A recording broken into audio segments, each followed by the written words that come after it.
Ժողովուրդ ջան, մի քանի օրվա տարբերությամբ Հայաստանում տեղի ունեցան երկու իրադարձություն, որոնք կրկնակի լուրջ վտանգ են սպառնում մեր ազգային անվտանգությանը։ Առաջինը, անսպասելի Ադրբեջանի հետ կնքվեց ինտերնետային թրաֆիքի տարանցման ու դիվերսիֆիկացիայի համաձայնագիր։ Եվ երկրորդ, դրանից օրեր անց իշխանությունը առաջ մղեց հեռախոսների եզակի նույնականացման համարների բազա ստեղծելու նախագիծը։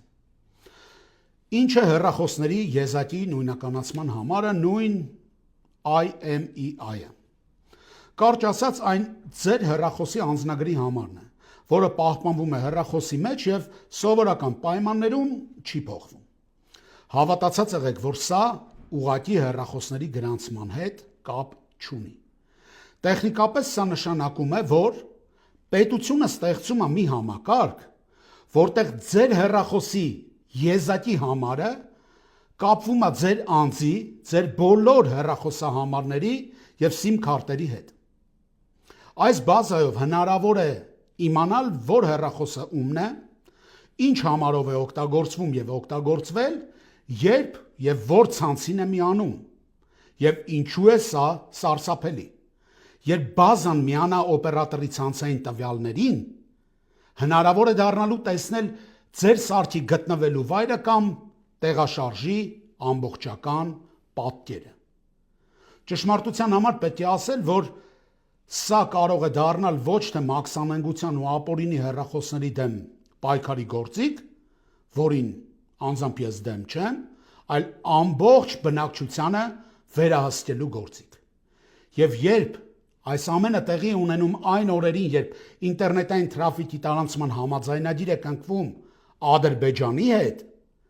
վտանգը դառնում է կրկնակի լուրջ։ Պատկերացրեք, որ այդ բազան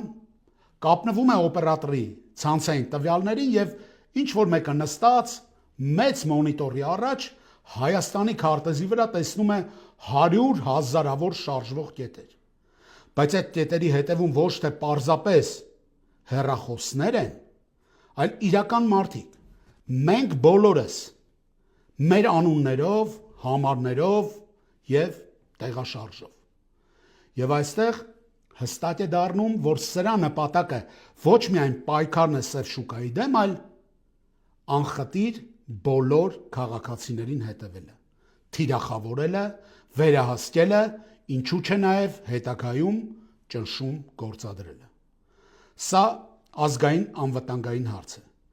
Ոչ մի իշխանություն իրավունք չունի սև շուկայի դեմ պայքարի անվան տակ ստեղծել ժողովրդի վրա թվային վերահսկողության համակարգ։ Պետությունը պետք է եւ պարտավոր է պաշտպանել իր քաղաքացուն, ոչ թե քարտեզագրել նրա կյանքը։